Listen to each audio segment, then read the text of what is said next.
देखो रासायनिक सामने आज तीसरा दिन है और तीसरा दिन और केसी के गुण हम बता रहे थे।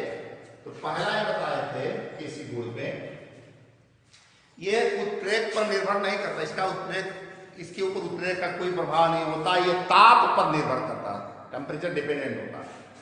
दूसरा, अगर किसी उत्क्रमणीय अभिक्रिया को उलट दिया जाए, यदि किसी उत्क्रमणीय अभिक्रिया को उलट दिया जाए तो साम्य स्थिरांक भी उलट जाता है। जैसे यदि N2 + 3H2 goes to 2NH3 का Kc 49 मान लो,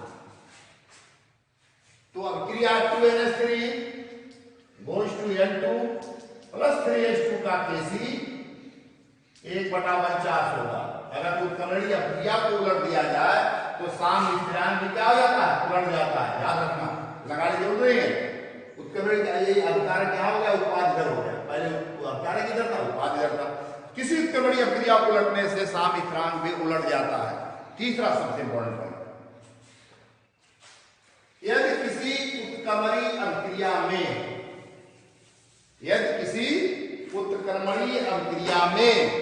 किसी राशि से गुणा कर दिया जाए, यदि किसी उत्क्रमणीय अभिक्रिया में किसी राशि से गुणा कर दिया जाए तो नया साम्य स्थिरांक पहले साम्य स्थिरांक पर उस राशि का घात चढ़ाने से प्राप्त होगा।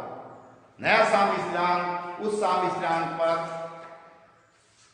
उस नई जिससे गुणा किए थे उस राशि का घात चढ़ाने से प्राप्त होगा। जैसे N2 + 3H2 goes to 2NH3 का साम्य स्थिरांक 10⁶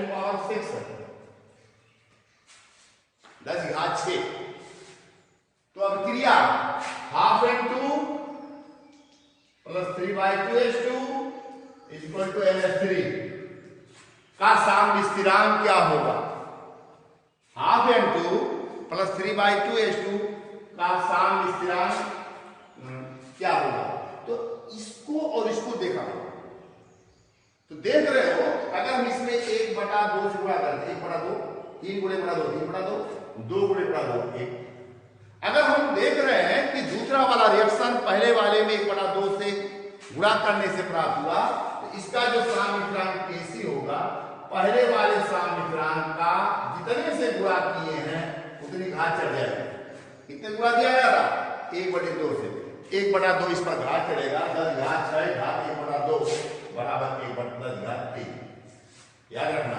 तो नया साम्य स्थिरांक पहले साम्य स्थिरांक पर उस राशि की घात चढ़ाने से प्राप्त होगा। नया साम्य स्थिरांक पहले साम्य स्थिरांक पर उस राशि का घात चढ़ाने से प्राप्त होगा। इस चीज को ख्याल करना। कभी कभी दोनों काम एक साथ करते। कॉम्पिटिशन में पहले आपको इंटर में पूछने लगा, मैं बताऊं, एक समय था ये कॉम्पिटिशन में पूछा गया, IIT पूछा गया, UPT के बाद छोड़ो, CPMT के बाद छोड़ो, अगर वहां ही सारे पूछे गए होंगे तो ऐसी बातें कुछ रहा हुआ था इसमें। अब तो नहीं लगता कोई दम है, लेकिन तब रहा हुआ पूछा गया होगा। कभी कभी अभिक्रिया को पलट भी देते हैं और गुणा भी किया जाता है।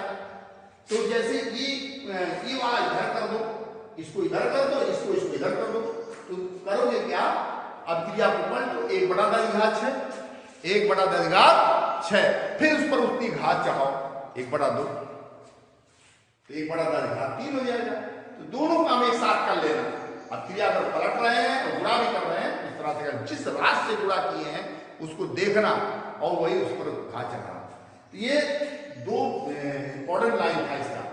उत्प्रेरक पर निर्भर नहीं करता, ताप पर निर्भर करता है, टेम्परेचर डिपेंडेंट होता है, टेम्परेचर नहीं बदलता, Kc नहीं बदलेगा। और इस तरह से इसको अभिक्रिया को पलटने से, अभिक्रिया को राशि से गुणा करने से इसका साम्य स्थिरांक किस तरह से आता है ये देख लिया गया। फिर आता Kc का मात्रक, ये भी पूछा जाता है, Kc का मात्रक। अब चूंकि इंजीनियरिंग जो प्रदेश स्तर की इंजीनियरिंग है UPTU, वहां तो यही सब आता। दिक्कत यही है ना, इतना हल्का हो गया जिसका कोई जवाब नहीं। 11 वाले भी इतना कर सकते हैं 70%, अभी नहीं, जब पढ़ लेंगे तब कुछ और। एक समय था जब मोतीलाल से डील होता था तो कठिन होता था, लेकिन अब तो बस है कि Kc का मात्रक। अब तुम देखो, जैसे इसी देखो N2 + 3H2 goes to 2NH3। इसका मात्रक, तो हमने इसका केसी क्या है, देखो केसी लिखा, अभिकारक का सांद्रता सकीजमान घात 2 बटे उत्पाद बटे अभिकारक N2H2 घात 3, रटो ना। और सक्रिय द्रव्यमान मोल बटे लीटर, तो मोल बटे लीटर का होल स्क्वायर, मोल बटे लीटर होल क्यूब। तो जो लड़का पढ़ के स्कूल से जाता है उसको नहीं कुछ सिखाया जाता, अगर तेज है तो अपने मन से मेहनत जरा करता है, मोल बटे लीटर घात 2, मोल बटे लीटर घात 3, फिर काटेगा तो 1.5 मिनट 2 मिनट लग गया, और कहीं इधर उधर कट गया तो खत्म किया। 2 मिनट 2.5 मिनट खर्च करने के बाद भी अगर सही नहीं हुआ दिक्कत हो जाती है। तो इतना लंबा करने की जरूरत नहीं है। केसी का मात्रक का तरीका क्या है, डायरेक्ट केसी का मात्रक बराबर केसी का मात्रक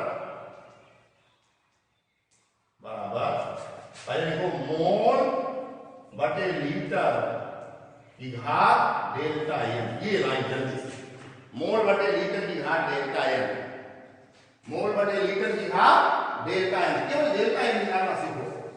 डेल्टा एन क्या होता है, डेल्टा एन इक्वल टू उत्पाद के मोलों की संख्या, उत्पाद के मोलों की संख्या माइनस अभिकारक के मोलों की संख्या, डेल्टा एन उत्पाद के मोलों की संख्या माइनस अभिकारक। उत्पाद यहां कितना, 2 है, अभिकारक कितना, यहां गिनती 1, यहां गिनती 3, 1 धन 3 बराबर -2। उत्पाद के मोलों की संख्या माइनस अभिकारक के मोलों की संख्या, यही डेल्टा एन होता है। तो यहां उत्पाद 2 है, यहाँ द्वितीय का 3 है, 4 -2 आ गया। तो इसका मात्रक क्या होगा, केसी का मोल बटे लीटर की घात -2, बस। तो मोल की घात -2 बटे लीटर घात -2, या लीटर ऊपर उठा ले जाओ लीटर घात 2 हो जाएगा, या ऐसे कर सकते हैं लीटर घात 2 बटे मोल की घात 2, दोनों धन हो जाएंगे। तो ये आसान तरीका होता है, डेल्टा एन निकाल लीजिए और उसका मोल बटा लीटर करके डेल्टा एन कर दो, तुरंत उसका मात्रक आ जाएगा। इसका अर्थ ये भी हो गया कि भिन्न भिन्न रासायनिक अभिक्रियाओं, क्रमणीय अभिक्रियाओं का केसी का मात्रक भिन्न भिन्न होता होगा। क्यों? क्योंकि अभिक्रियाएं अलग अलग अगर हैं तो उनका डेल्टा एन अलग अलग होगा।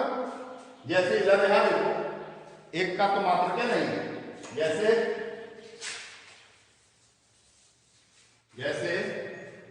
H2 plus I2 2HI, H2 plus I2 2HI, delta n देखो इसका, delta n equal to 2 minus यहाँ 1 प्लस 1 बराबर 0, delta n equal to 0, 2 minus bracket 1 धन 1, डेल्टा एन बराबर 0। इसका मात्रक क्या आ जाएगा, मोल बटा लीटर घात 0, और मोल बटा लीटर घात 0, किसी घात 0 बराबर 1, कोई मात्रक ही नहीं। तो मोल H2 plus I2 2HI, N2 plus O2 2NO, इन सब का किसी का कोई मात्रक नहीं होता। PCl5 goes to PCl3 धन Cl2, PCl5 और देखो PCl5 goes to PCl3 धन Cl2, इसका डेल्टा एन क्या होगा, यहाँ गिनती 1 है, यहाँ 1 है, 2 और 1 बराबर 1, डेल्टा 1 है। तो डेल्टा एन आ गया, मोल बटे लीटर घात 1 बराबर मोल बटे लीटर। इसका केसी का मात्रक मोल बटे लीटर होगा। इसके केसी का मात्रक क्या होगा, मोल बटे लीटर।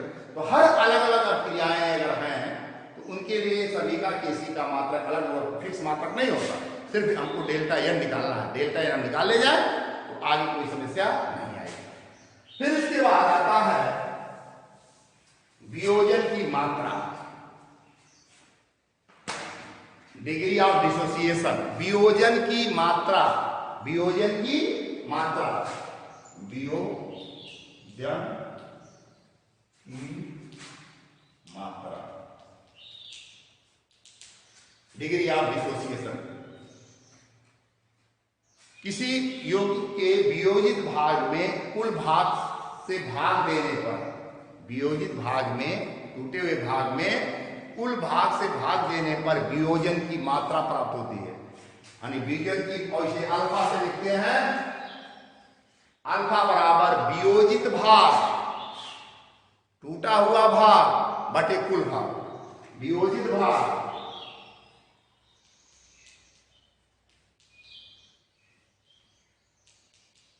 बटे कुल भाग। वियोजन की मात्रा वियोजित भाग बटे कुल भाग। और जाहिर सी बात है अल्फा का मान 1 से बहुत छोटा होता होगा, अल्फा इज लेस देन 1, क्योंकि यह वियोजित भाग बटे कुल भाग अधिक है, अल्फा का मान हमेशा 1 से छोटा होता होगा। वियोजित भाग बटे कुल भाग ये वियोजन की मात्रा कहलाती है। अब इसी के आधार पर हम आगे और बताएंगे कि कैसे वियोजित भाग दिया हो तो कैसे अलग अलग सबकी सांद्रताएं निकालेंगे और कैसे सबका अलग अलग साम्य स्थिरांक निकालेंगे, आगे और बताएंगे। तमाम क्लास और पढ़ाना इसलिए थोड़ा बता दें।